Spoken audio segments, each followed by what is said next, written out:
Hello and welcome to TFD Talks Education. I am joined today by Craig McCalla from Anchor Elementary in the great state of Michigan. Craig, how are you doing today? Doing well, doing well. How about yourself, Tyler? I'm doing well. Craig, I came across your name from the NAESP website, just after some distinguished principals around the country. I was reaching out to all of them, just getting a feel, try to get some value. A lot of educators listen or view different content that we put out, and seem like a nice place to go. So why don't you tell me about yourself, kind of what brought you to where you are today, a little bit in the education world. Sure. So this is my 13th year at my current school, which is Anchor Elementary here in Dexter. I started out my degrees in emotional impairments, working with students with special needs. So I was a self-contained teacher for 1 year in Saline, was my very first year. Then in neighboring district, Chelsea, where I was born and raised, I was a teacher there for 6 years as a self-contained EI teacher, 2 years as a teacher consultant, and then I joined in the administrative world. So my very first year here in Dexter as an administrator, I was AP. So I was high school, middle school. I was 3 days at the middle school, 2 days at the high school. And then fortunately for me, Judy Harnish, who was the principal here, was retiring. And Judy's like, you need to be the principal. So here's my 13th year. I've been here ever since. Yeah, you mentioned a lot in the pre-interview stuff. We looked at a lot of like emotional impairments and things like that. And me not being an educator, but I care about the education world, and I got a parent, I got little kids and everything. Explain to me when you talk about emotional impairments, what you mean by that. Sure. So when you look at getting a teaching degree, you can get elementary school, middle school, high school, and then you can specify science, math, English, language arts. There's also the field of special education. So within special education of supporting our students, there's a wide range of disabilities to support. Students with autism, cognitive impairments, behavioral impairments, hearing impaired, visually impaired. So you can kind of specify what area you want to work in. Mm-hmm. So I started out with elementary education and an English major. And then I really just wanted to, as I got into my at university, I was more like, okay, I want to work with students with emotional impairments. So how do you, those challenging students who have behaviors that are outside of the norm, I guess, and I fell in love with them. And it's just kind of been my passion all along of how do I support those students, make them successful in school. Well, that sounds like a good idea. I know there's inclusive, such a incredible thing to try to include children from so many different walks of life and special needs and emotional type things. You also mentioned in the interview some different stuff about the LGBTQ community, trying to be really inclusive with that. What's the kind of environment you have there, as far as I know? Like everywhere you go, you have people that are a little more accepting, a little less accepting. Your particular area there, because you always hear liberal areas and somewhere just all very, very different. What kind of population do you have in and around your school there? Yeah, so Dexter, we're just right outside of Ann Arbor, Michigan. So right here in Washtenaw County. I guess when you would talk to, you'd put us more on the liberal community side of it, as far as environment. Dexter is a very white community, very upper middle class community as well. We are in the, when they look at students who get free and reduced lunch, we are in the very bottom list of the state. We don't have a whole lot of need here in our community. We still have to look out for those kids, but comparative to other places around the state, we are one of those low need districts. And right now, as far as working towards being inclusive and supportive of all families, our LGBTQ community, it's been a very wonderful community to accept that and make sure we're doing what's right for people. Well, that's fantastic. That is good to know. I know there's so many people, and I have always thought if we could just embrace each other. Like I have little kids, and I always say it's okay to be different, but no one's better or worse than you. Like we're different, but we're all the same. And just trying to instill at a young age, like it's okay to be different and embrace the differences versus exclude the differences. Right, absolutely. And what we've really tried to look at is, I've gone through a lot of training here within our county. I've been able to work with some amazing people around supporting our transgender students, our LGBTQ students. We have a great group through our WISD, which is our intermediate school district, that's worked with social justice and diversity.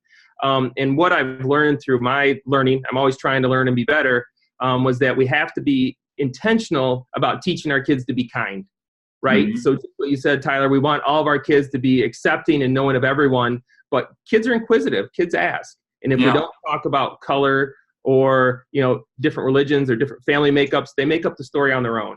So what we've tried to do here at our school, within our district, is just be very intentional about some of the books we read and stories, still honoring everyone's belief of where they fall, but to know a little bit, just to know more about people, right? Why, and so it's just helped. I think being more intentional will really help us get over that hump to be kind, because then you know what you're being kind for, right?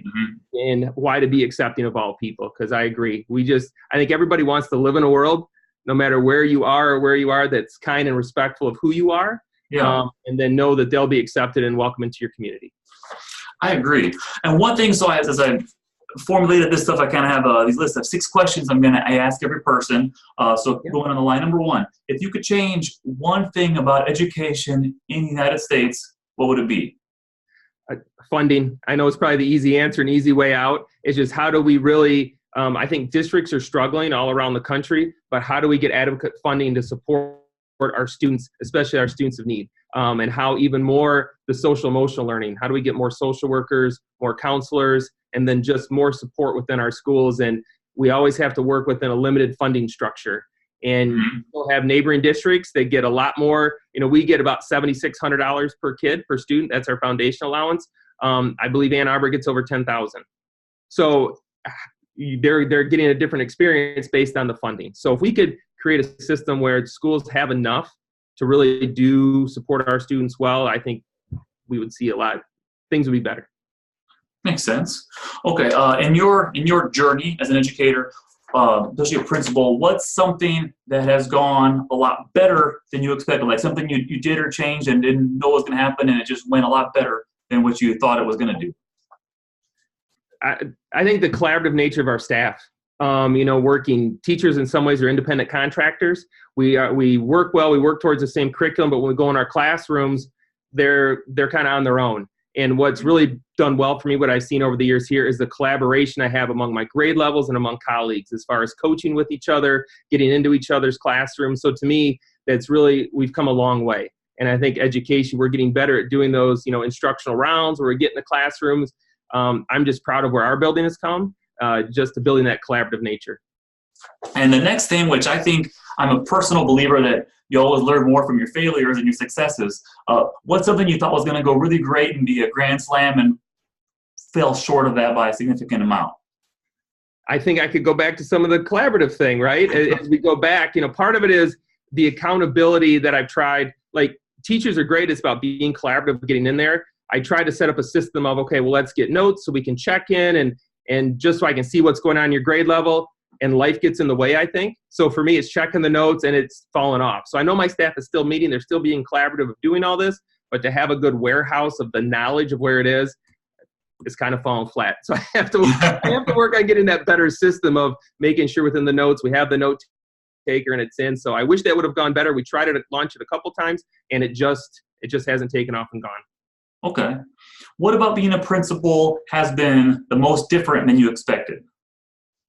I think the change over the years, now principals, we're instructional leaders, right? We're really there with the curriculum and our staff and being involved with what's happening. It's changed almost from being more of a manager. And one of the things that's different for me is I'd love to be that instructional leader more often, because so often it's the lunchroom or the behavior doing this and you're managing all these things. And all of a sudden you're like, oh my goodness, I haven't been in teachers' classrooms. I haven't been having those conversations with my students. That part for me has been different than expected, just because I expect to be in our rooms more often. Now, the next one, which is maybe similar, but what's the hardest thing you've had to get used to being a principal? I love my role. I tell everybody I love my job each and every day. I think the hardest thing is you're always on. There's really no break. So when you're on from, as far as with technology nowadays, you're always tied in. People, send emails. They expect an email back real quick. So I think that's just the hardest part, knowing you're always on. When we go out to dinner, my wife and my son, who are amazing, but they always know I'm going to get the, hey, Mr. McCalla, how are you? And people coming over and talking. Yeah. So it's like you're always on no matter where you go. I like that part. We have an incredible community here in Dexter. So for me, it's great to see my family. It's great to see them. Sometimes on vacations, you run into kids. Last year we were down in Florida. We were at Lakeland at a Tigers game, and I ran into some kids down there, which is fun. But I I think that's the hardest thing, is just you're always on. You're always on. And one thing, as a kind of business person myself, and you hear different things. I heard something the other day talking about student loan issues and how that's impacting like a generation now, kind of like the generation that's in their 30s now are starting to have little kids, and how do you push them with upper education? But do you think college is as valuable as it was a generation ago? I think it's changing. I think it's ebbing and flowing. I think you talk to a lot of within education, the student teaching and really being in the classrooms where you really learn. To be in the classrooms of just sitting and getting in college, until you really get into the fire of education and get a classroom of your own, I see it could be changing. Some universities have like a full year and a half as a student teacher, and I think some of those kids come out much more prepared. Some of those teachers do for them, whether it's some students that just do one semester of student teaching. I think it's going to change. I really do. I think more and more kids, I think universities are going to change with it. I know in our high school here, we're trying to offer as many college credits for kids even before they go. So it even starts them out on a different path in college. I read an interesting article the other day that talked about, in a lot of these fields, kids are going to go into the business world or into a job first and then college after. They're going to kind of be more specified, like, oh, this is what I want to get my degree in, to not take the other credits on the side. So I think universities hopefully will start making that adjustment for kids to really give people what they want, rather than here's your basic credits everybody has to have, and then it builds in. So I think they'll ebb and flow, but for education, sometimes I don't know if it's changed a whole lot. We keep asking for universities to kind of give us more, their teachers more instruction, working with students with needs, more of that social emotional piece, and get more engaged in really what's happening in the classroom. Okay. And last thing, to give you kind of the last word, so to say, if you were going to tell someone something that they want to be a principal, and they say, what's your word of advice? You've been around the block a couple times. What's the one thing you would tell that person? Make connections with your students. One of the easiest things I do in my job is I got 440 kids, and I learn every one of their names. So when they walk down the hall, it's good morning, Steve, good morning, Susie, good morning, Malik. When I talk to my students, that alone to me is really simple. But when people talk about me as a principal, kind of that story, I always tell my staff that story. If somebody's talking in a grocery store and they're on the other side of the aisle, what do you want them to hear?